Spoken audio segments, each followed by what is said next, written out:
Buenas tardes a todos los cibernautas que sintonizan Emancipación Radio en el programa Cúgenos del Arrabal y el programa de Cero Televisión. Hoy tenemos una entrevista importante relacionada con el acontecer político del país. Este asunto de la reforma energética. Está con nosotros Gerardo Fernández Noroña, que bueno, como ya todos ustedes saben, pues, una trayectoria muy importante, impulsor de la Asamblea Nacional de Deudores en la crisis que estalló en el 94, con un papel relevante en el Partido de la Revolución Democrática, del cual renuncia pues por el fraude que se da a propósito del proceso electoral en que contienden Alejandro Encinas y Jesús Ortega, por el fraude escandaloso y el cortubeno y la intromisión en ese partido del gobierno federal. Y bueno, posteriormente una brillante trayectoria en la 61 legislatura, que bueno, conjuntamente con otros diputados pues le dieron realce a lo que en aquel momento fue la fracción partidaria del Partido del Trabajo. Ahorita pues sumándose a toda esta preocupación que tenemos con respecto a la venta de nuestros recursos estratégicos, pues ha jugado un papel relevante en la defensa del petróleo. Y bueno, en buena parte de sus declaraciones él ha estado mencionando reiteradamente la necesidad de que el movimiento tanto se extienda como profundice en el tipo de medidas que se desarrollen.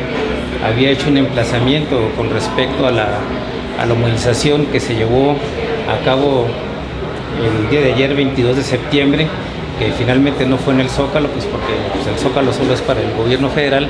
Se llevó a cabo directamente en el Paso de la Reforma por parte del movimiento Morena y de Andrés Manuel López Obrador.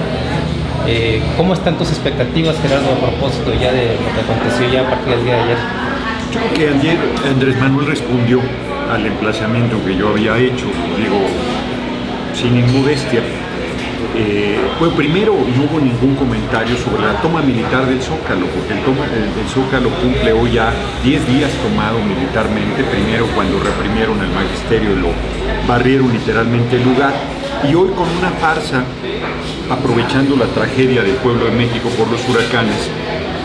Dicen que es un centro de acopio, pero tú llegas y está militarizado, está tomado hasta atrás de Catedral, hasta la Suprema Corte de Justicia. No pasan ni las moscas por ahí. No pasa nadie, pero además es verdaderamente abusivo lo que están haciendo. Entonces eso impidió que la concentración llegara ayer al Zócalo de la Ciudad de México.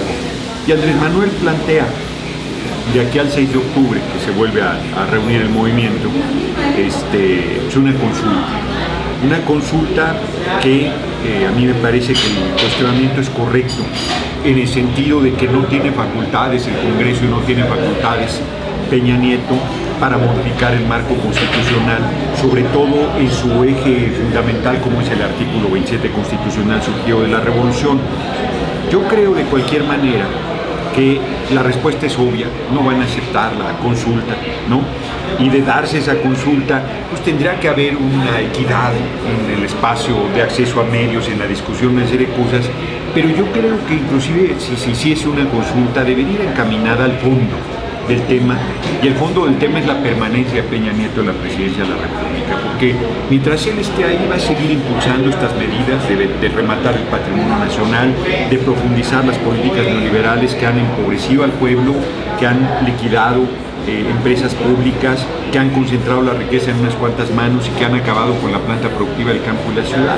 Entonces yo creo que sin discutir, sin debatir, porque creo que la unidad en este momento es fundamental, sin querer marcar una diferencia con el camino planteado, con el camino propuesto, yo sigo pensando que lo que debería hacerse es impulsar la organización de la rebeldía de la gente.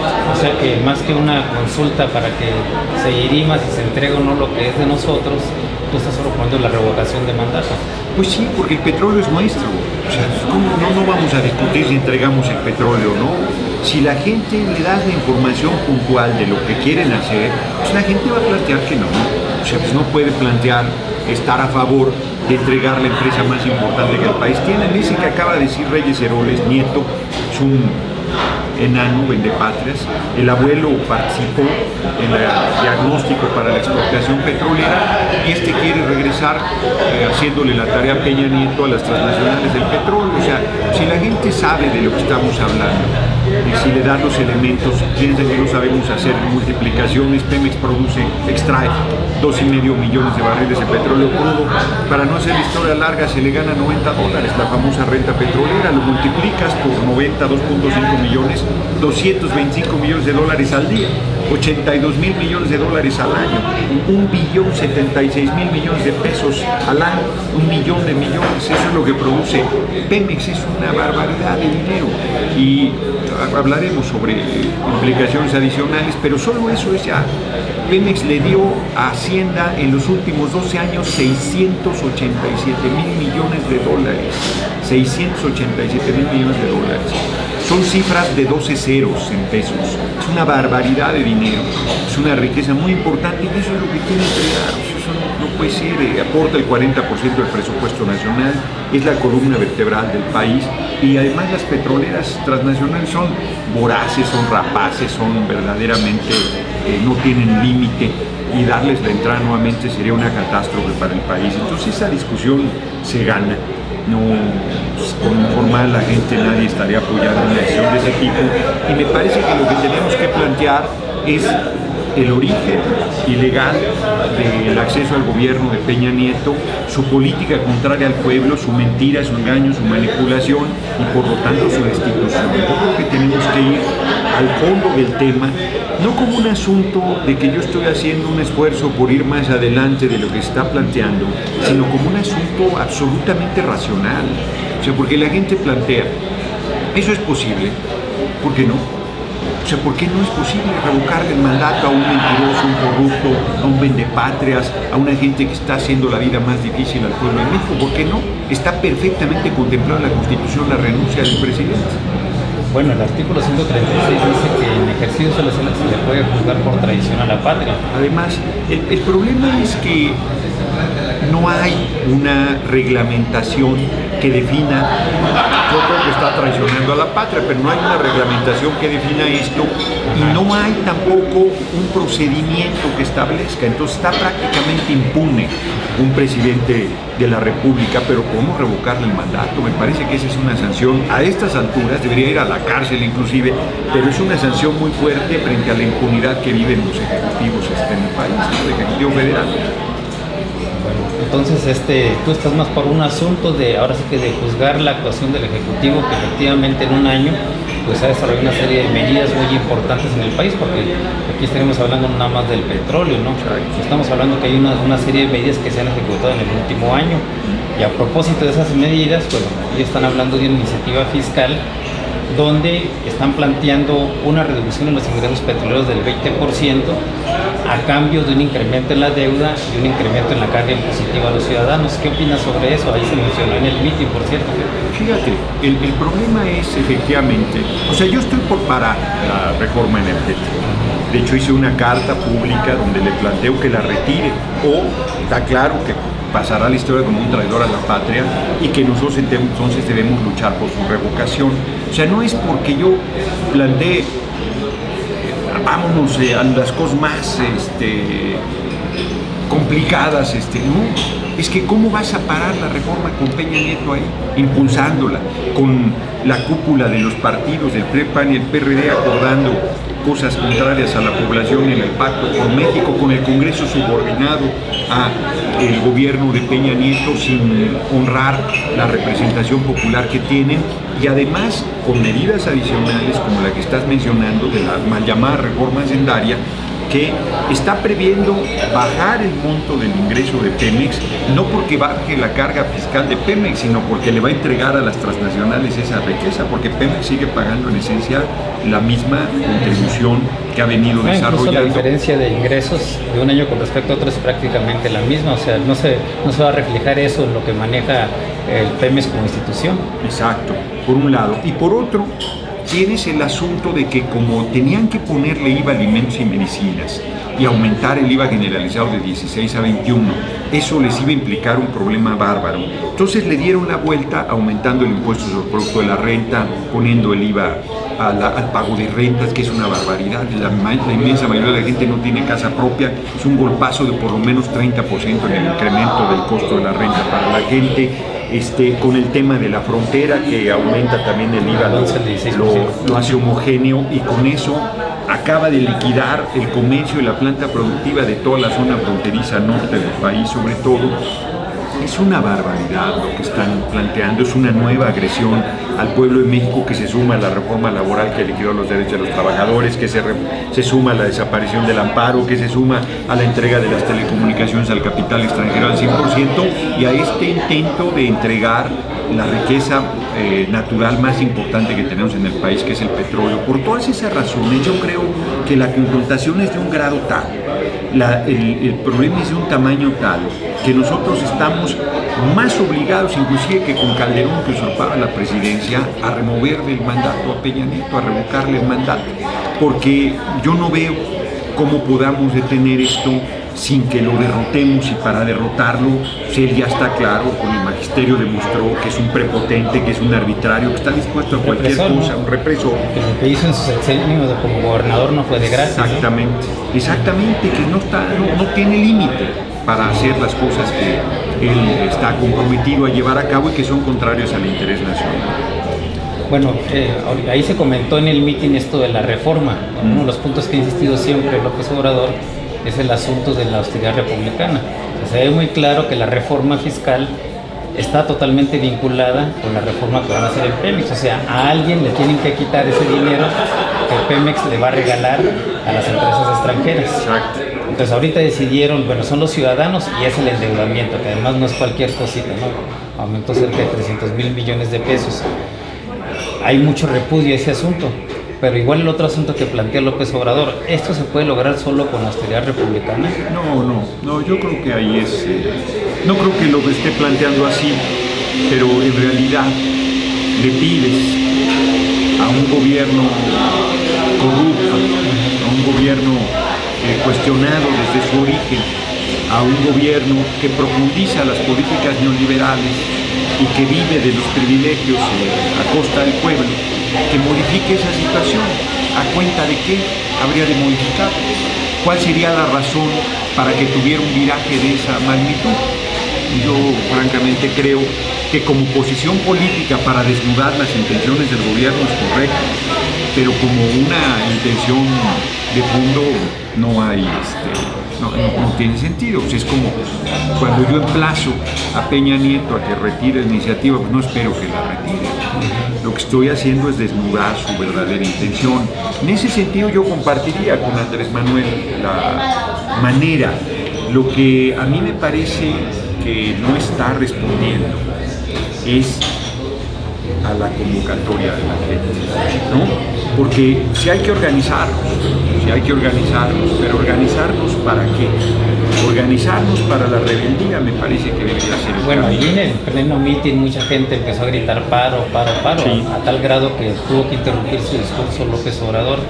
¿Tú cómo ves esta propuesta que hace la gente? Bueno, yo estaba insistiendo en ella. Yo le llamo desobediencia civil absoluta y lo planteo como parar todo, no solo un paro laboral, sino no ir a la escuela, no ir de compras, no ver televisión, o sea, una cosa que implique parar verdaderamente toda actividad productiva en el país, para que el pueblo ejerza su poder, quede claro quién es el soberano y no hay gobierno que lo aguante. 5 o 10 días no lo aguantan, el gobierno se cae. O sea, eso es evidente que es el camino pacífico, además de la transformación. Yo creo que va a ir en aumento la presión. Creo que quienes plantean dos cosas, o su viabilidad o su necesidad de organización, sobre todo en el segundo caso, pues es obvio que tienes que preparar. Es obvio que tienes que discutirlo, es obvio que tienes que impulsarlo, es obvio que tienes que convencer. No se trata de forzar a la gente. Pues esa parte es necesaria del trabajo a realizar. Pero ¿quién dice su viabilidad?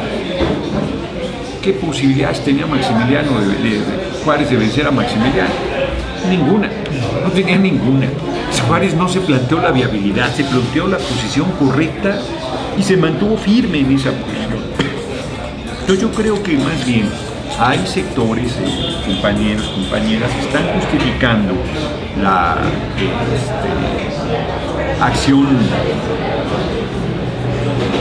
limitada que se está planteando hasta este momento, pero es la coyuntura para cambiar las cosas de fondo, ¿no? Yo creo que es el momento para jugarse en serio todo e impulsar la transformación del país.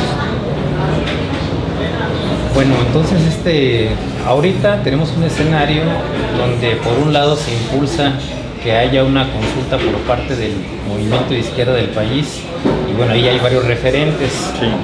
Hubo unas declaraciones muy importantes de Cuauhtémoc Cárdenas, Pablo González Casanova, padre Miguel Concha, y bueno, la presencia de los maestros del magisterio en el mitin del día de ayer. ¿Esto a ti cómo lo ves en este momento? No, eso es muy importante. Toda esa parte de unidad que se va articulando y creciendo es muy importante. O sea, no se puede para nada desestimar, al contrario, hay que celebrar el paso de unión, de acercamiento entre Cuauhtémoc Cárdenas y López Obrador. El obispo Vera también está ahí.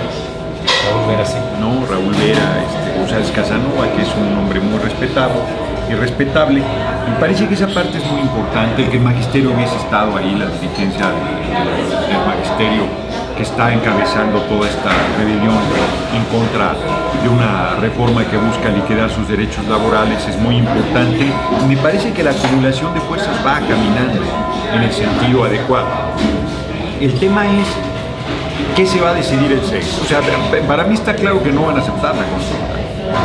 O sea, no veo yo intención para que acepten la consulta cuando ellos quieren sacar ya la reforma energética. Ese es un compromiso que ellos tienen y no me da la impresión de que vayan a jugarse el riesgo de perder la consulta, o sea, de abrir un debate, que es lo que han querido acallar, de generar que haya información, de abrir los medios que no los han abierto a la posibilidad de que se discuta seriamente esta situación.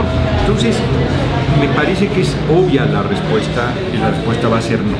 Por lo tanto, se tiene que tomar una decisión el 6. O sea, el movimiento tendría un reto enorme entonces para el 15, que dicen que se va a meter esta iniciativa, ¿no? Sí, yo soy de la idea que el 15 deberíamos parar.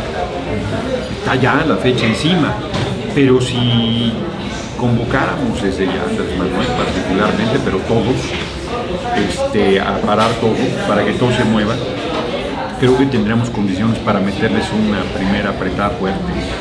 Y eso iría en ascenso, porque si no se logra el resultado suficientemente esperado, habría que seguir. O sea, mira, tú tienes que desobedecer leyes injustas, leyes ilegales, valga la paradoja, leyes contrarias al espíritu del marco constitucional, y si estos canallas aprobaran la reforma del 27 y 28 constitucional, nosotros tendríamos que no solo mantener, sino lograr un ascenso muy importante de la rebeldía de la gente, hasta como otra vez el escenario que tanto además le gusta a Andrés Manuel, de Juárez y Maximiliano. Maximiliano gobernó más de 2 años y medio y Juárez resistió hasta que lo derrotó. Era un hecho que estuvo gobernando Maximiliano, era un hecho que aparecía derrotado formalmente Juárez, y sin embargo al final no fue derrotado. Entonces me parece que nosotros tenemos que preparar un escenario donde inclusive pudiesen aprobar la reforma, pudiese no ser suficiente la respuesta nuestra, pero esta siguiera aumentando en fuerza y en firmeza hasta lograr echarlos atrás. Bueno, hay muchos síntomas de malestar en el país. Bueno, está esto de los maestros, que igual se aprueba la reforma educativa, aparentemente no va a haber una gran respuesta magisterial, y sin embargo ahorita ya más de la mitad de los estados están involucrados en esta lucha por la derogación de la reforma. Exacto. No es lo único, ¿no? O sea, previo al desastre del meteoro que azotó el país, en Michoacán, en Guerrero, ha habido brotes muy importantes de grupos sociales que, hartos ya del asunto de cómo se incrementa la violencia y el Estado no hace nada en ese sentido, pues han recurrido a armarse y a defender sus comunidades. ¿Tú cómo verías todo este contexto nacional en el sentido de que ahorita hay, se puede decir, una unificación del punto de vista de la izquierda para avanzar adelante, y lo que se está previendo que en última instancia no va a ser absolutamente el gobierno federal. Yo creo que está sembrado el germen de la rebeldía ya, y que tiene semilla fértil.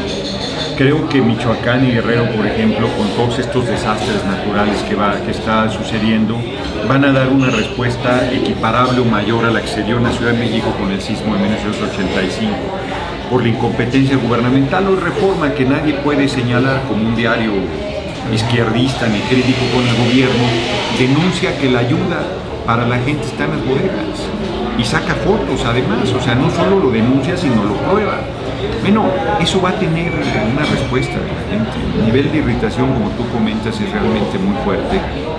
Y me parece que además son pueblos con una tradición de lucha muy fuerte, Guerrero y Michoacán, y con lo que está sucediendo, y con el magisterio, y con lo del petróleo, y con lo de la reforma hacendaria, me parece que son elementos que van a seguir acumulando la tensión y el malestar de la gente y su manifestación de repudio eventualmente.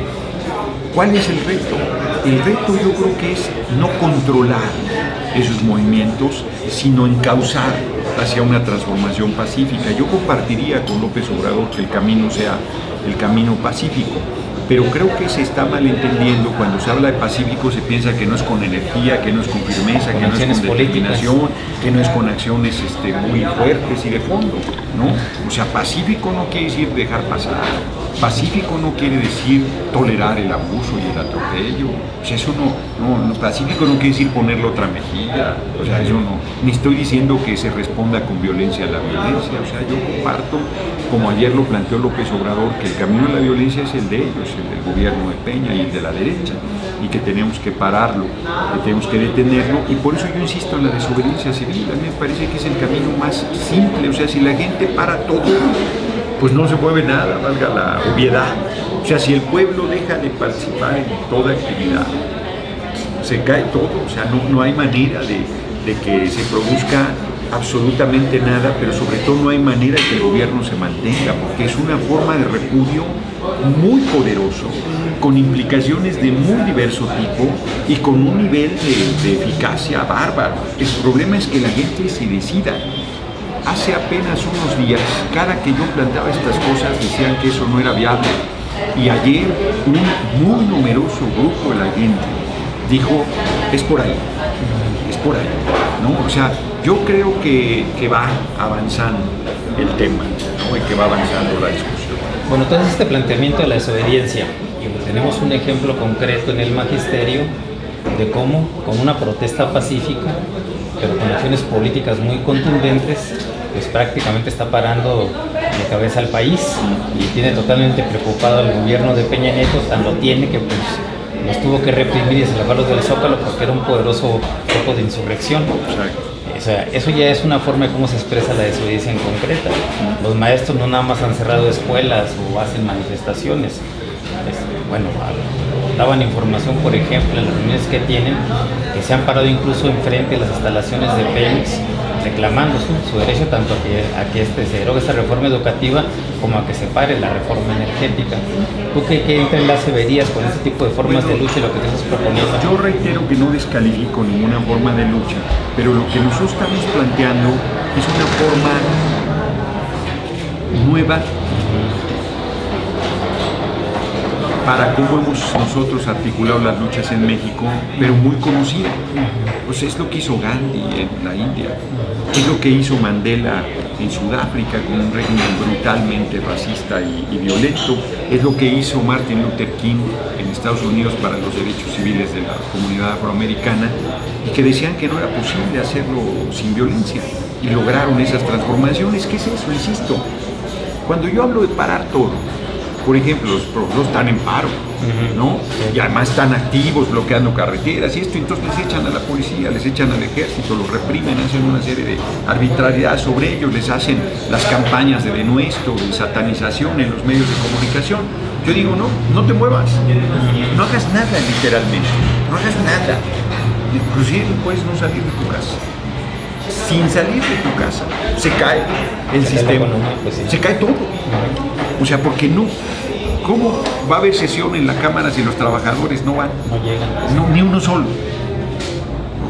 Los senadores podrán llegar, pero no pueden hacer mover esa maquinaria sin los trabajadores. Si no hay transporte, si no hay nada, hombre. O sea, la gente tiene un poder enorme y no se da cuenta. Y yo estoy convocando una revolución pacífica, en realidad. O sea, le estoy diciendo a la gente, paremos todo es todo. No compres en 10 días, nada. Dice la gente, oye, ¿qué voy a hacer? O sea, en el peor de los casos, si tomaras solo agua no te pasaría nada. No estoy planteando que ayunemos, pero si fuera el extremo, se podría. Pues, cuidas a los niños, les das de comer, cuidas a los ancianos, pero la gente que estamos medianamente sana, hasta podríamos hacer eso en un momento dado, ¿no? No estoy proponiendo eso, estoy poniendo un ejemplo extremo de que la gente tiene un poder enorme y con un esfuerzo, sí implica un esfuerzo, un sacrificio, pero sería relativamente pequeño comparado con el resultado y lo que va a venir. Yo les digo, a ver, tú llegas con Villa y le dices, oiga general, yo me sumo a la revolución, pero me pueden herir. No, pues sí, oiga, ya de doler un montón. No, pues sí, les salgo mucha sangre. No, pues también. Oye, me pueden matar. Sí, uy, no, pues qué feo. No, o sea, bueno, me explico.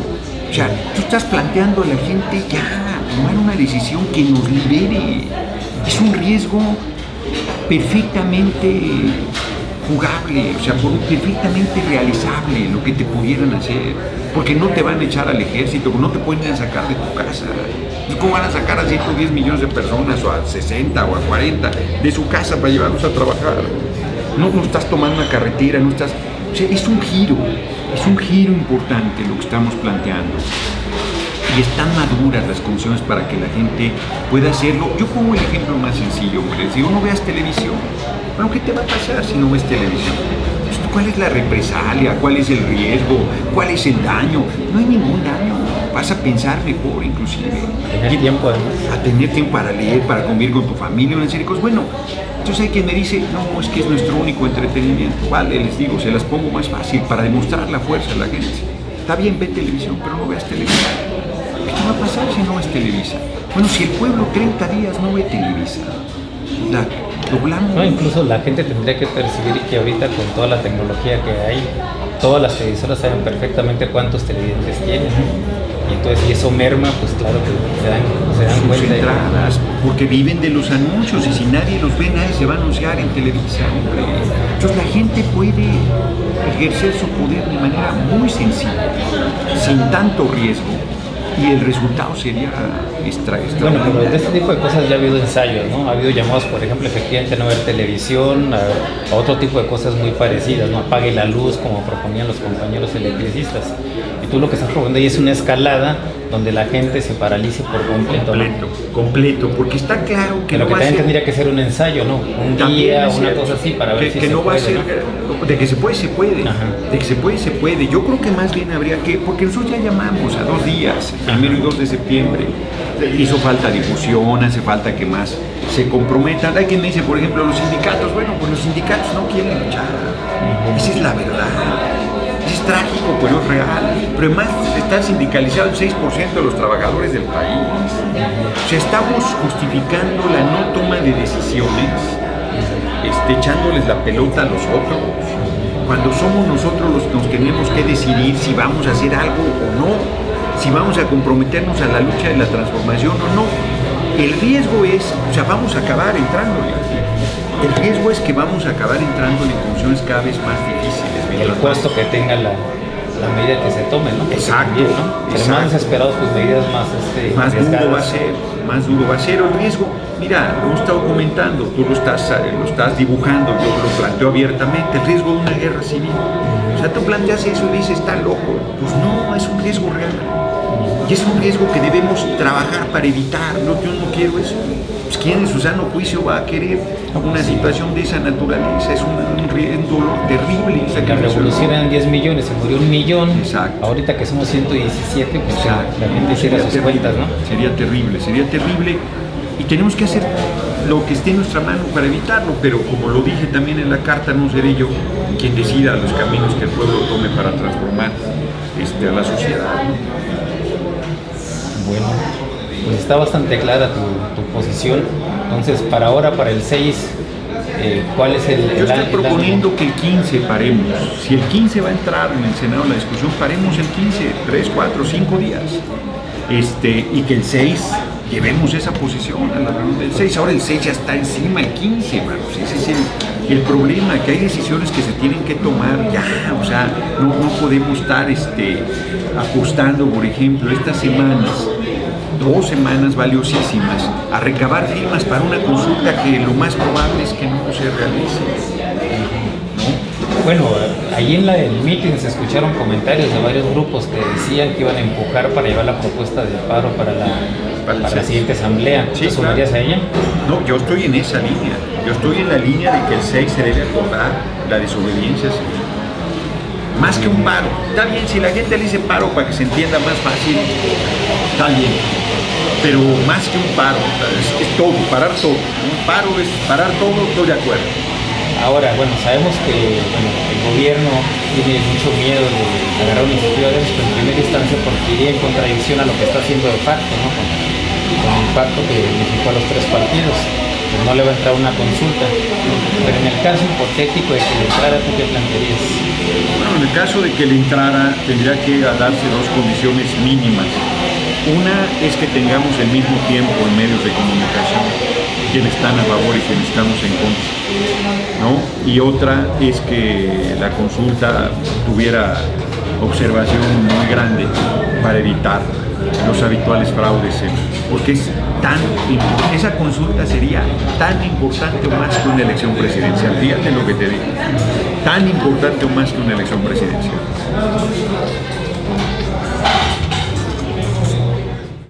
Aquí la pregunta es ¿por qué las luchas o los grandes líderes de las luchas no están sumando todas esas o acercándose a las demás luchas para traer esos liderazgos y fortalecerlo? Porque estamos en el mismo frente, nada más que no lo queremos ver. Sí, yo creo que tienes razón, y que hoy más que nunca 30 años de políticas neoliberales están llegando al extremo, al colmo de la profundización de las políticas en contra del pueblo, y efectivamente cualquiera de los grandes agravios que hay, que le rasques un poco, todos tienen el mismo origen, esas políticas. Por eso yo insistía en que tenemos que correr a Peña Nieto. O sea, parar todo eso pasa por correr al gobierno. Si tú ves Argentina, si tú ves Venezuela, si tú ves Ecuador, si tú ves Bolivia, lo que esos pueblos hicieron fue correr a gobiernos neoliberales, porque era evidente que mientras estuvieran al frente gobiernos neoliberales iban a seguir profundizando las políticas en contra de esos pueblos, ¿no? E impulsar con otros liderazgos, primero detener la resistencia y luego la modificación de esas políticas, o por lo menos el quitarle los filos más bárbaros a esas políticas, ¿no? Brasil podría entrar inclusive dentro de ese esquema. ¿Por qué no se articula? Pues porque es muy complicado hacerlo, es una tragedia, ¿no? Pero entran las disputas, las mezquindades, los intereses, las tradiciones inclusive de lucha. O sea, los sindicatos, por ejemplo, están acostumbrados a transar, ¿no? O sea, transar en el mal sentido peyorativo de la palabra, ¿no? Y a mediatizar a sus agremiados, aún los sindicatos de lucha, ¿no? Entonces, ellos no están planteándose romper con toda esta política porque piensan que no les va a tocar hasta que les toca. Pero el problema es que además es clarísimo que les va a tocar. Bueno, pero van a desaparecer. Pero piensan que no les va a tocar hasta que les toque. No, por ejemplo, la UNAM, ¿tú crees que el sindicato de la UNAM no debería estar preocupado? Y los universitarios. Entonces van sobre ellos, ¿no? Si tocaron al magisterio, ¿no? Primero, cuando dijimos, si tocaron al ESME, pueden tocar a cualquiera. Claro. Y no querían creer. ¿No? El magisterio siempre se jactó de que iba a ser intocable. Bueno, hoy que están liquidando sus derechos laborales, entonces están reaccionando, ¿no? El IMSS, hombre, es evidente, la desaparición del Seguro Social está diseñada desde hace décadas, ¿no? Entonces, ¿por qué no articular ya un movimiento de fondo? Yo creo que es el miedo. Yo creo que la gente no acaba de dar el salto de entender que se requiere participar en un proceso de revolución pacífica. O sea, y eso es lo que hay que convencer a la gente, de que ya es el momento de la transformación, que no es un tema de vamos a parar esta reforma o me están afectando. No. O sea, efectivamente es de que ya tenemos que ponerle un alto a este estado de cosas. Implica una responsabilidad y un compromiso de la gente. Bueno, pues por ahí hay que darle. Y en la medida que esto se va discutiendo y se va aclarando, pues se irá articulando, ¿no? Y si los líderes no se articulan, pues van a ser hechos a un lado por su base. Sindicales, políticos, campesinos, sociales, de cualquier tipo, O sea, la gente va a generar sus propios liderazgos y los liderazgos actuales no están respondiendo. Pues sí, pero por ejemplo, yo he hablado con gente de la base, por ejemplo, el sindicato de Lima, saben que van sobre ellos y siguen esperando que sus liderazgos funcionen y no funcionan. No van a funcionar. Entonces, bueno, pues la gente reacciona hasta que le llegue el agua a los aparejos, está pensando, está cómoda en su gran incomodidad, ¿no? Y entonces el sindicato del seguro, por ejemplo, ha sido brutalmente represivo, no sé el nuevo, pero seguro se continuará las mismas prácticas que hacía el anterior secretario general, que está con nosotros ahí en la Cámara, que ahorita se me fue su apellido, ¿no? Y entonces la gente que ha estado combativa, Valdemar Gutiérrez, la gente que ha estado combativa, pues se enfría, ¿no? También eso es entendible. Por eso es necesario abrir todos los frentes, no solo golpe. No, abrir todos. Cuando yo hablo de la desobediencia civil es abrir todos los frentes para que a dónde golpean, ¿no? O sea, a quién te amenazan, a dónde te presionan, si se generaliza la insurrección pacífica, pues no tienen manera. ¿No crees que ellos, por ejemplo, por estrategia están abriendo ciertos frentes para distraer? No, yo creo que ellos están cometiendo el error de abrir todos los frentes. Se han abierto demasiados en unos meses. Sí. O sea, iban a abrir el del IVA, alimentos y medicinas, no es que Beltrón les dijo, oigan, espérense tantito, o sea, se nos va a caer el mundo, ¿no? O sea, no han abierto todos los frentes, ellos traen una presión bárbara del Fondo Monetario, del Banco Mundial, del gobierno de Estados Unidos, y están cumpliendo su compromiso, ¿no? Y me parece que más bien somos nosotros los que no acabamos de articular una fuerza que los detenga. Pero yo creo que lo vamos a acabar haciendo.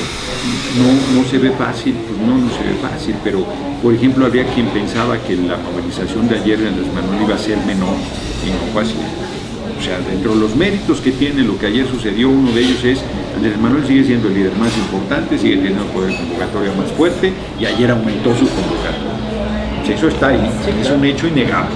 No tan como innegable es que un sector nada pequeño, yo diría que ni siquiera minoritario, pero digámoslo así, un sector nada menor de la Asamblea dijo, vámonos por el paro, ¿no? Entonces, yo creo que está en el ambiente la necesidad de tomar medidas ya de fondo. Creo que se van generando las condiciones y creo que debemos intentarlo, además. O sea, pues, no podemos seguir justificando qué tan posible es, cuándo, qué es lo que determina que el pueblo está maduro para determinar cosas. ¿Qué es lo que determina? Pues el que tú lo intentes y que salga o no salga, pues es un asunto de ensayo y error, no es un asunto de cálculo, no es un asunto de vamos a ver qué sucede con absoluta certidumbre, ¿no? Pues tú apuestas una lucha y ya se verá. Yo insisto, le dije hace rato a Pedro, ¿qué posibilidades tenía Juárez de ganarle a Maximiliano? Ninguna. ¿Qué posibilidades tenía Madero de derrotar a Porfirio Díaz? Ninguna. O sea, no tenía ninguna, ¿no? Y sin embargo el pueblo generó las hazañas que están detrás de esos liderazgos. Ahora, por ejemplo, el planteamiento de la carta que hiciste al Parlamento, ¿cuál sería el fin? No, pues el fin está claro si tú lees la carta. Tiene dos interlocutores explícitos, Peña Nieto y el pueblo de México. O sea, cuando yo digo la carta, no soy ingenuo, no estoy esperando que tú cambies, pero te estoy diciendo que si no cambias, no solo eres un traidor a la patria, sino vamos a buscar tu destitución. Estoy diciendo que eres el responsable de lo que va a suceder, porque lo que va a suceder pues no va a ser suavecito. Aún si logramos que la desobediencia ese va a ser un encontronazo duro, o sea, no va a ser una cosa sencilla ni menor. Es una revolución, hombre, pacífica, pero una revolución al final de cuentas. Entonces, yo cuando hago una serie de planteamientos ahí, pues estoy diciéndole a todo el mundo, oigan, es un atraco lo que están haciendo, es una barbaridad, están cancelando la posibilidad de desarrollo económico del país, está en nuestras manos un desarrollo económico justo y en libertad para la gente, pero tenemos que hacernos cargo, porque cuando yo le digo, si el pueblo se levanta y te hace la desobediencia y te corre, estoy diciendo al pueblo, oye, o sea, no lo estoy diciendo en broma o acá, hacia allá debemos empujar, pero también digo ahí con mucha claridad, porque yo no estoy, contrario a lo que algunos quieren etiquetar, yo no estoy casado con que esta sea la manera, estoy convencido, pero digo, yo no descalifico ninguna forma de lucha y me someteré a la que el pueblo decida, me guste o no me guste. Bueno, pero ahí de hecho te estás planteando algo muy importante en términos de estrategia. Lo que ha estado haciendo los gobiernos neoliberales, bueno, tienen toda una política implementada y lo que buscan hacer para apoderarse pues, de todos los bienes públicos y deteriorar las condiciones de vida de los trabajadores, es expoliarlos, acrecentar su margen de ganancia. Lo han ido haciendo en función de cómo van resistiendo los sectores. Si encuentran resistencia en un lado lo posponen, pegan en otro. Si encuentran en otro lo posponen, lo pegan en el otro. Y ahorita lo que están haciendo es apostarle a todo porque tienen también un nivel de desesperación. ¿Un nivel de desesperación de qué? Pues de que tienen un modelo en bancarrota. Pues son ya más de 30 años de ejercicio de ese modelito. Y ni salen ellos del apuro, ni sale el país y ni van a salir. Entonces tienen un nivel de desesperación y están empujando todo al mismo tiempo. La parte de lo que ha ocurrido con el movimiento obrero popular es enfrentan una lucha en un sector, pero como se descubrieron en el otro, les avanzaron en el otro sector. Y ahorita tienen el problema de que están actuando en todos los lugares, en todos los sectores, porque eso es finalmente el propósito de las reformas estructurales. Lo que tú planteas como acción es, pues en lugar de buscar enfrentar en cada frente, enfrentemos todo al mismo tiempo, ¿no?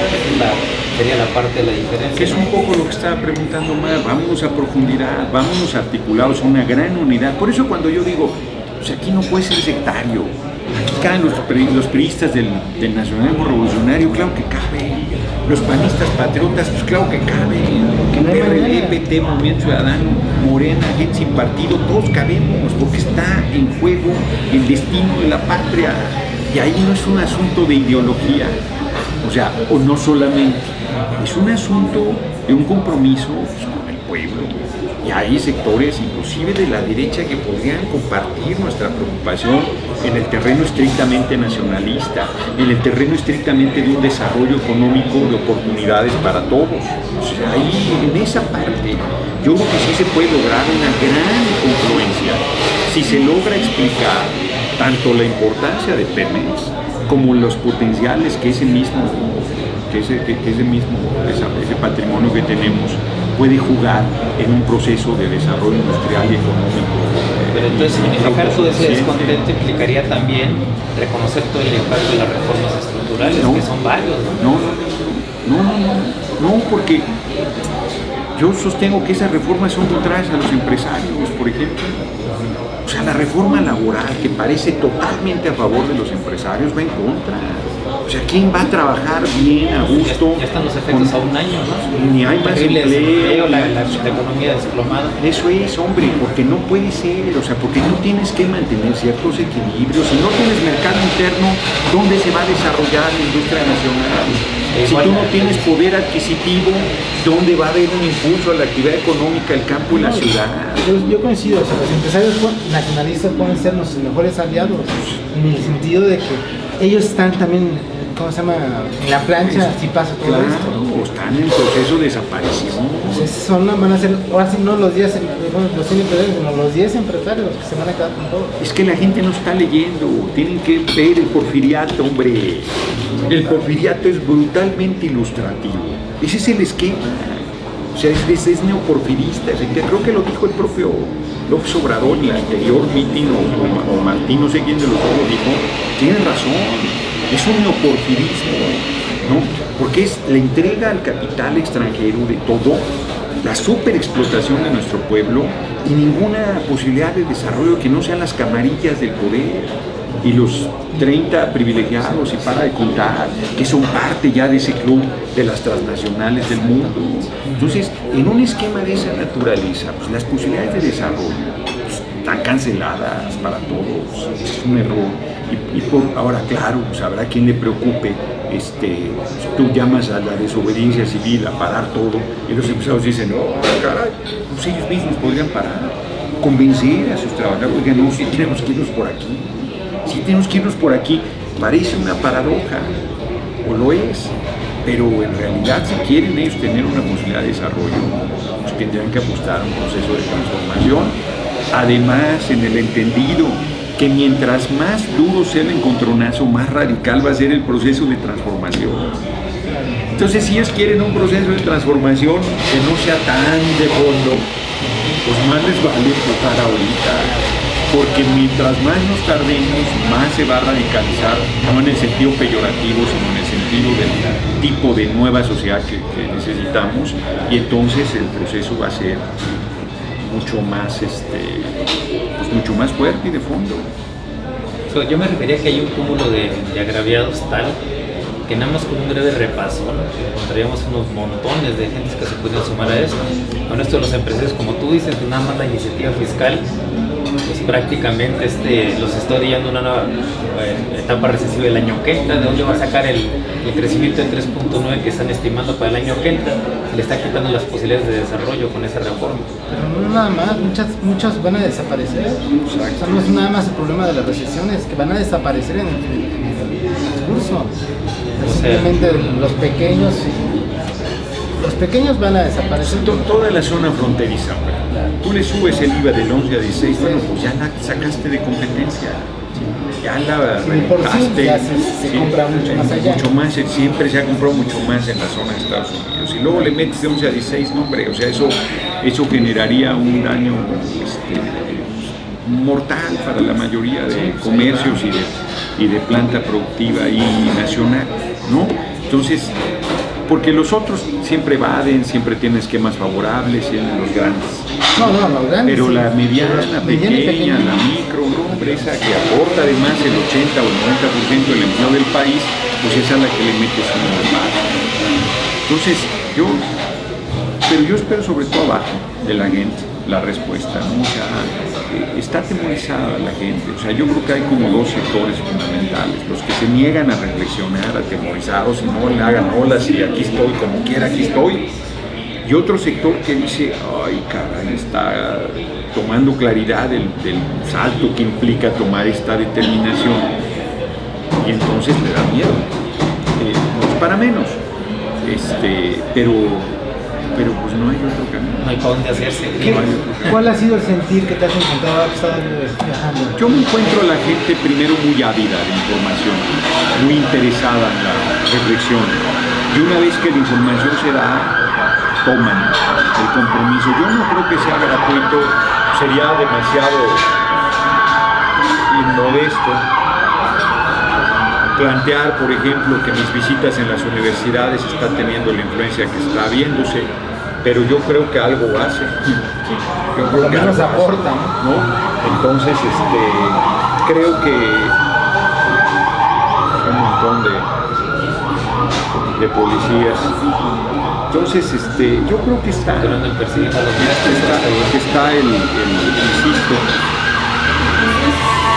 son buenos. Seguro van a bloquear algo. Yo creo que sí. Yo tengo la impresión que está sembrada la semilla de la rebeldía, ¿no? Yo tengo la impresión que está sembrada. Bueno, lo de ayer mismo a mí me sorprendió. Ahí en el meeting de Andrés Manuel, cuando estalló la exigencia, yo dije, ¿qué pasa? ¿No? O sea, no me lo esperaba. Yo creo que Andrés Manuel menos. Y yo que él estaba trabajando no me lo esperaba. Yo creo que Andrés Manuel menos, ¿no? O sea, yo creo que a él le cayó todavía más en frío, porque la gente está reflexionando. Yo creo que hay un sector muy grande, pues, somos 110 millones, ¿no? Con 3 millones que estuvieran, 118 millones. No, 118, con 3 que estuviéramos pensando en pelear, ya estaría muy fuerte. Yo creo que son muchos más, ¿no? Entonces, vamos viendo en estas semanas cómo se acaba de articular, cómo se acaba de impulsar, y cómo terminan las cosas. Estoy con ojo al gato, otro al garabato, nuevo televisión. Las imágenes se atrapan, toda la propaganda de la supuesta ayuda del ejército. Ahí está uno del ejército saludando a cada uno que sube al avión, no sé eso qué, o sea, la gente en la montaña, en las zonas pobres, está en una situación verdaderamente dramática y esto pero además el sentido clasista, ¿no? Sacas primero a la gente más acomodada y pues los demás que se fríen. Como ha sido siempre, claro, como ha sido siempre, claro. En fin. Bueno, entonces eso, pues de alguna forma homologaría lo que hay una experiencia aquí en América Latina tan importante como fue el asunto del pinochetazo y el plebiscito que se organiza, ¿no? De que se quedaron, equivaldría más o menos a eso. Y bueno, allí también el formato de cómo se arme la pregunta sería fundamental. Claro. Allí, ¿qué es lo que habría que plantear, por ejemplo? Pues si estás a favor o no de la entrega del petróleo a las transnacionales petroleras, o sea, porque ese es el otro problema, además. Claro, la otra condición, la pregunta es clave. Y el gobierno nunca va a aceptar que lo que está haciendo es entregar el petróleo. Bueno, o sea, han dicho que Peña es el Lázaro Cárdenas del siglo XXI, han dicho que no privatizan, acaban de entregar la petroquímica de Pajaritos y dicen que no la vendieron, dicen que la desincorporan. O sea que Antonio López de Santana no vendió el territorio, lo desincorporó. Tienen vergüenza, hermano. O sea, entonces todo eso es clave, ¿no? Va a ser un terreno minado, va a ser un terreno muy complicado, donde ellos están jugando con trampa, están jugando con ventaja, están mintiendo de manera cínica. No, porque además de manera recurrente, ambos partidos de la derecha han recurrido al fraude. Además. Esa parte ahí sí, imagínate, ¿no? Sí, te reitero, así es, ¿no? Así es, o sea, han recurrido al fraude, van a seguir recurriendo al fraude, y en un tema tan importante como el petróleo, pues no hay ninguna garantía de que no lo hicieran. ¿Qué institución es confiable para organizar esa consulta? ¿El IFE? Por favor. Por lo cerrado que está. Por favor. O sea, sería prácticamente terreno minado si avanzara el asunto de la consulta. Absolutamente. Pero entonces más bien sería que los contingentes democráticos y progresistas del país le apostaran a una mayor contundencia en el tipo de acciones que están desarrollando ahorita para frenar las reformas estructurales. Yo creo que sí, pero tampoco puedes negar que en este momento estamos en el tema de la consulta. Porque Andrés Manuel hizo un emplazamiento el día de ayer y porque ese emplazamiento debe tener una respuesta, ¿no? O sea, ahora sí que estamos a expensas de lo que quiera responder Peña Nieto. Si Peña Nieto responde que acepta la consulta, pues ya estamos ahí metidos en ese riesgo. O sea, porque nos guste o no, esa fue la definición política que ayer tomó López Obrador, ¿no? O sea que sí, sí, bueno, ya sabemos que hay muchas tácticas de desgaste dilatorias que el PRI, con tantos años de experiencia, es experto en eso. Si entrarle al tema, pero que le entre y que no le entre, pues el asunto se podría ir para largo y a ellos también les podría servir incluso para que al final a lo mejor su propuesta de reforma, si deciden entrar ahí. No, ellos tienen la obligación de sacarla rápido. Ellos tienen la obligación de sacarla rápido. Era demasiado brusco que la metieran como iniciativa preferente. Yo pensé que su presión era tal que lo iban a meter como iniciativa preferente. Entonces, según está muy respetuoso de los tiempos, pero ya el Senado está planteando sacarla la primera quincena de octubre, una reforma tan importante, una contrarreforma, ¿no? Tan importante como las 27 y 28 no puede sacarla en mes y medio, es una majadería al pueblo de México, demuestra que en realidad quieren ya aprobar ese atraco a la nación y me parece que ellos lo que menos quieren es que se alargue ni la discusión ni nada, quieren sacarla y punto y que venga el diluvio y yo creo que se les va a cumplir su deseo, va a venir el diluvio. Así es, o sea, se ve el enorme descontento que hay en el país, se ve que incluso ni siquiera es una medida que ellos quieran, pues está claro que se está desplomando la economía nacional, pero no nada más la economía nacional, la norteamericana, que es donde se va la mayor parte de nuestros productos. Está claro que no es la opción de ellos, es la opción que les están imponiendo como gente sometida pues, a los intereses de las transnacionales. Exacto. Y entonces también está claro que difícilmente va a haber paso para esa consulta, ¿no? Que lo que viene por delante es ¿qué decisión se toma el 6 de octubre con respecto a la prisa que tiene pues el gobierno y el pacto de facto que firmaron los tres partidos porque se apruebe la reforma? Eso es lo que habría que estar definiendo en las próximas semanas, ¿no? Así es, así es.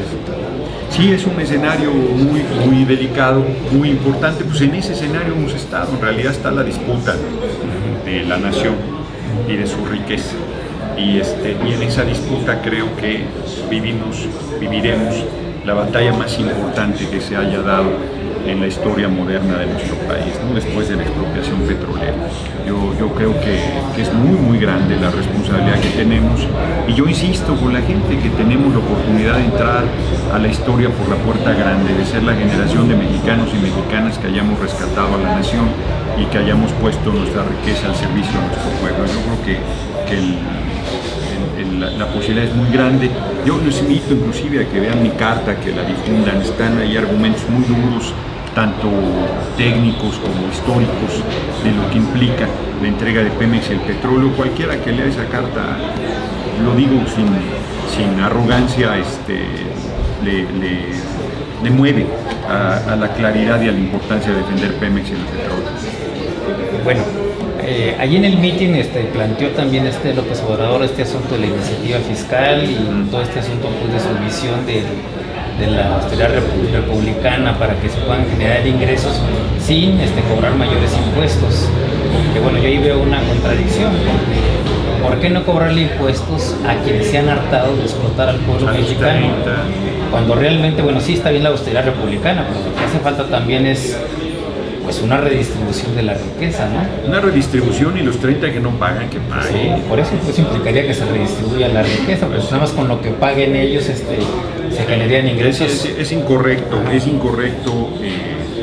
lo de la austeridad republicana es adecuado, pero es incorrecto estar generando condiciones de privilegio, ¿no? Para mantener privilegios de un puñado. Para mantener privilegios de un puñado. A mí me parece eso totalmente incorrecto, ¿no? Bueno, o sea, que puede haber buenos sueldos para todos, hombre, para el gobierno, para la gente. Refinas, se multiplica por 16, no le ganas $90 un barril, le ganas $1,440, 1.400 millones de dólares al día, 16 billones de pesos al año, casi 4 veces el presupuesto. Si tú repartieras, para que la gente no nos dice nada, 16 billones de pesos. Bueno, si tú repartes entre 110 millones los 16 billones, le tocaría 145,000 pesos más o menos a cada mexicano. Y si lo haces petroquímico, se multiplica por 60, $5,400 por barril, 5,400 millones de dólares al día, 60 billones de pesos al año, 60 millones, 15 veces el presupuesto. Si tú repartes eso, le tocaría a cada mexicano 545,000 pesos al año. ¿Cuántos viven en tu casa? No, pues el promedio de la familia es 3.7 ahorita. ¿Cuánto? 3.7. 3.7, cerrémoslo a 4.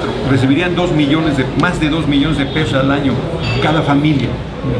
Si se repartiera lo del petróleo haciéndolo petroquímico. Imagínate, es una barbaridad de dinero, bueno, todo el mundo viviría muy bien.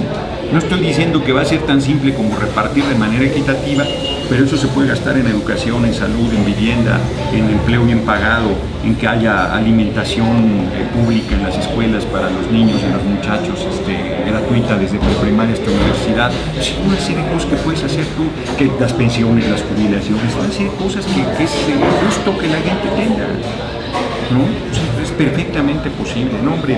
Bueno, pero toda esta riqueza de la que tú hablas, quien se la va a quedar, de quien se la va a quedar son las grandes transnacionales, si lo permitimos, y sus socios aquí nacionales, ¿no? Si lo permitimos. Eso sería, ¿no? Pero inclusive socios nacionales, pues Slim, Salinas y para de contar. Sí, claro. Están haciendo cuentas alegres, pues sí, están haciendo cuentas alegres los empresarios pensando que les va a tocar algo, la tajada no les va a tocar nada, ¿no?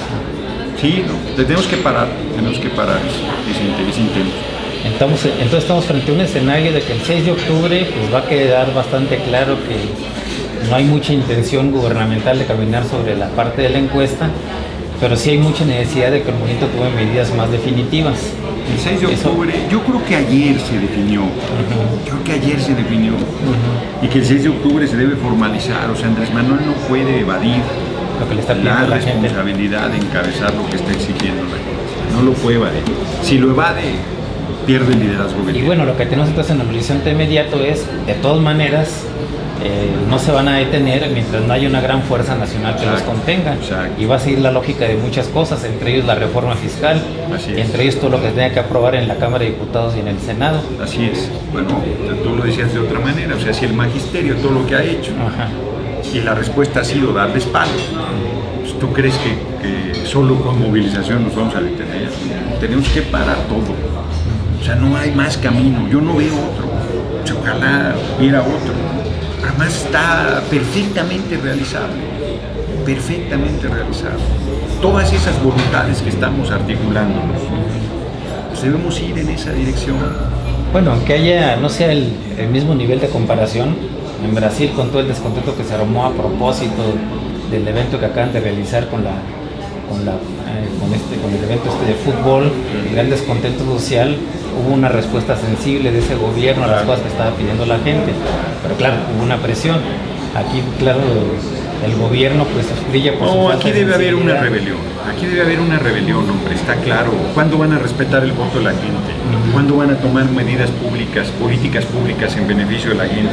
¿Cuándo van a tomar las decisiones correctas en materia de austeridad, en materia de repartición de la riqueza, en materia de desarrollo económico para el grueso de la población? ¿Cuándo van a tomar esas medidas? Ellos no las van a tomar, tenemos que correrlos.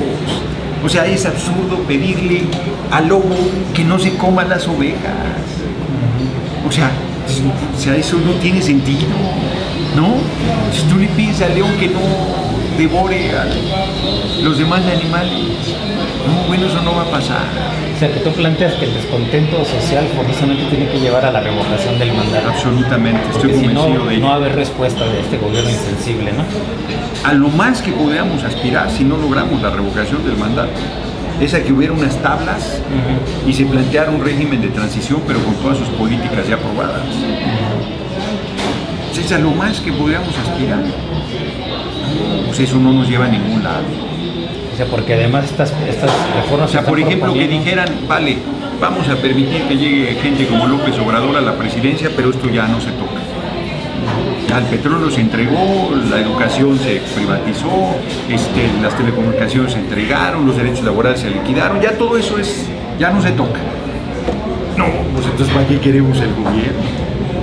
Entonces ¿para qué queremos encabezar el destino de la nación?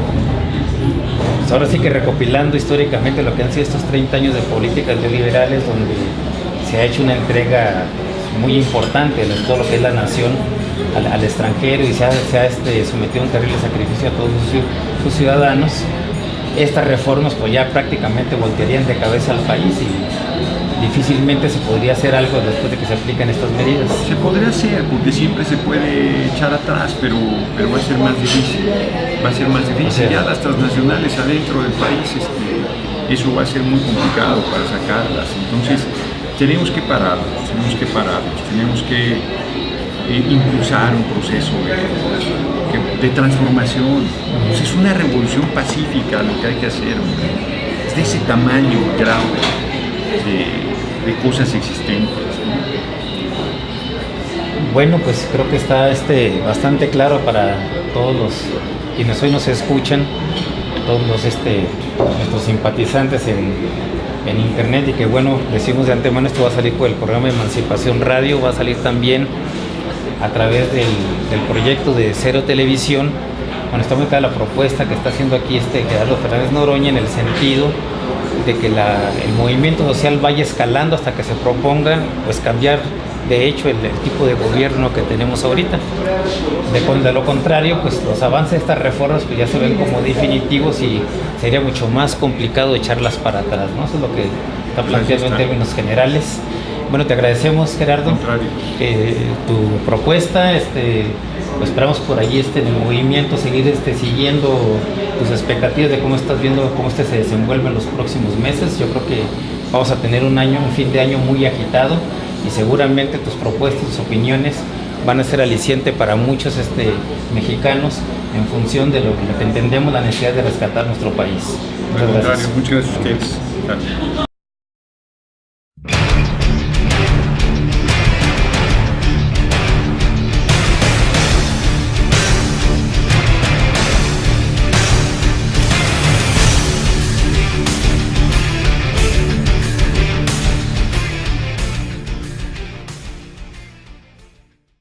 Buenas tardes a todos los cibernautas que sintonizan Emancipación Radio en el programa Cúgenos del Arrabal y el programa de Cero Televisión. Hoy tenemos una entrevista importante relacionada con el acontecer político del país. Este asunto de la reforma energética. Está con nosotros Gerardo Fernández Noroña, que bueno, como ya todos ustedes saben, pues una trayectoria muy importante, impulsor de la Asamblea Nacional de Deudores en la crisis que estalló en el 94, con un papel relevante en el Partido de la Revolución Democrática, del cual renuncia pues por el fraude que se da a propósito del proceso electoral en que contienden Alejandro Encinas y Jesús Ortega, por el fraude escandaloso y el cortuveno y la intromisión en ese partido del gobierno federal. Y bueno, posteriormente una brillante trayectoria en la 61 legislatura, que bueno, conjuntamente con otros diputados pues le dieron realce a lo que en aquel momento fue la fracción partidaria del Partido del Trabajo. Ahorita pues sumándose a toda esta preocupación que tenemos. Una consulta que a mí me parece que el cuestionamiento es correcto, en el sentido de que no tiene facultades el Congreso y no tiene facultades Peña Nieto para modificar el marco constitucional, sobre todo en su eje fundamental como es el artículo 27 constitucional surgido de la Revolución. Yo creo de cualquier manera que la respuesta es obvia, no van a aceptar la consulta, ¿no? Y de darse esa consulta, pues tendrá que haber una equidad en el espacio de acceso a medios, en la discusión, una serie de cosas, pero yo creo que inclusive si se hiciese una consulta debería ir encaminada al fondo del tema, y el fondo del tema es la permanencia de Peña Nieto en la presidencia de la República, porque mientras él esté ahí va a seguir impulsando estas medidas de rematar el patrimonio nacional, de profundizar las políticas neoliberales que han empobrecido al pueblo, que han liquidado empresas públicas, que han concentrado la riqueza en unas cuantas manos y que han acabado con la planta productiva del campo y la ciudad. Entonces yo creo que sin discutir, sin debatir, porque creo que la unidad en este momento es fundamental, sin querer marcar una diferencia con el camino planteado, con el camino propuesto, yo sigo pensando que lo que debería hacerse es impulsar la organización de la rebeldía de la gente. O sea que más que una consulta para que se dirima si se entrega o no lo que es de nosotros, tú estás proponiendo la revocación de mandato. Pues sí, porque el petróleo es nuestro. O sea, ¿cómo no vamos a discutir si entregamos el petróleo o no? Si la gente formal, nadie estaría apoyando una acción de ese tipo. Y me parece que lo que tenemos que plantear es el origen ilegal del acceso al gobierno de Peña Nieto, su política contraria al pueblo, su mentira, su engaño, su manipulación y por lo tanto su destitución. Yo creo que tenemos que ir al fondo del tema, no como un asunto de que yo estoy haciendo un esfuerzo por ir más adelante de lo que se está planteando, sino como un asunto absolutamente racional. O sea, porque la gente plantea, ¿eso es posible? ¿Por qué no? O sea, ¿por qué no es posible revocarle el mandato a un mentiroso, un corrupto, a un vendepatrias, a una gente que está haciendo la vida más difícil al pueblo de México? ¿Por qué no? Está perfectamente contemplado en la Constitución la renuncia del presidente. Bueno, el artículo 136 dice que en ejercicio se le puede juzgar por traición a la patria. Además, el problema es que no hay una reglamentación que defina, yo creo que está traicionando a la patria, pero no hay una reglamentación que defina esto y no hay tampoco un procedimiento que establezca, entonces está prácticamente impune un presidente de la República, pero ¿cómo revocarle el mandato? Me parece que esa es una sanción, a estas alturas debería ir a la cárcel inclusive, pero es una sanción muy fuerte frente a la impunidad que viven los ejecutivos en el país, el Ejecutivo Federal. Entonces, tú estás más por un asunto ahora sí que de juzgar la actuación del Ejecutivo, que efectivamente en un año pues ha desarrollado una serie de medidas muy importantes en el país, porque aquí estaremos hablando nada más del petróleo, ¿no? Estamos hablando que... Si le das la información puntual de lo que quieren hacer, pues la gente va a plantear que no. O sea, pues no puede plantear estar a favor de entregar la empresa más importante que el país tiene. Dice que acaba de decir Reyes Heroles, nieto, es un enano, vendepatrias. El abuelo participó en el diagnóstico para la explotación petrolera y este quiere regresar haciéndole la tarea a Peña Nieto a las transnacionales del petróleo. O sea, si la gente sabe de lo que estamos hablando y si le dan los elementos, piensan que no sabemos hacer multiplicaciones. Pemex extrae 2,5 millones de barriles de petróleo crudo. Para no hacer la historia larga, se le gana $90, la famosa renta petrolera, lo multiplicas por 90, 2.5 millones, 225 millones de dólares al día, 82,000 millones de dólares al año, 1,076,000 millones de pesos al año, 1 millón de millones. Eso es lo que produce Pemex, es una barbaridad de dinero. Y hablaremos sobre implicaciones adicionales, pero solo eso es ya. Pemex le dio a Hacienda en los últimos 12 años 687,000 millones de dólares. 687,000 millones de dólares. Son cifras de 12 ceros en pesos. Es una barbaridad de dinero. Es una riqueza muy importante y eso es lo que quiere entregar. Eso no puede ser. Aporta el 40% del presupuesto nacional. Es la columna vertebral del país. Y además las petroleras transnacionales son voraces, son rapaces, son verdaderamente, no tienen límite. Y darles la entrada nuevamente sería una catástrofe para el país. Entonces esa discusión se gana. No, con respecto a la venta de nuestros recursos estratégicos, pues ha jugado un papel relevante en la defensa del petróleo.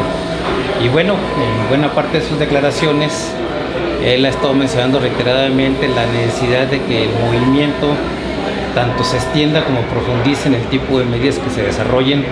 Había hecho un emplazamiento con respecto a la movilización que se llevó a cabo el día de ayer, 22 de septiembre, que finalmente no fue en el Zócalo, pues porque el Zócalo solo es para el gobierno federal.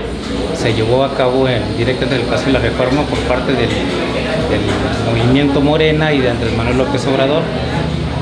¿Cómo están tus expectativas, Gerardo, a propósito ya de lo que aconteció ya a partir del día de ayer? Yo creo que ayer Andrés Manuel respondió al emplazamiento que yo había hecho, digo, sin inmodestia. Bueno, primero no hubo ningún comentario sobre la toma militar del Zócalo, porque el Zócalo cumple hoy ya 10 días tomado militarmente, primero cuando reprimieron al magisterio y lo barrieron literalmente el lugar, y hoy con una farsa, aprovechando la tragedia del pueblo de México por los huracanes.